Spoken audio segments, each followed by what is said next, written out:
Bungkus deh, Pak. Ikan apa aja nih, Pak?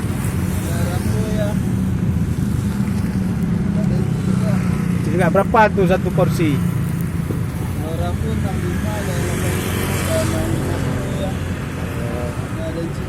Ada ayam juga ya?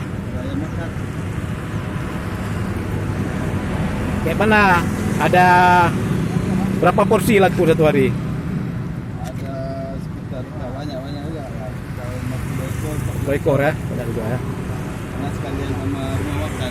Oh, punya rumah makan nih ya? Rumah makan. Oh, makan Padang ya?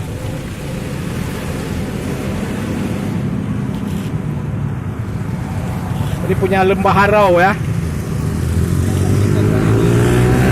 Apa ini ya?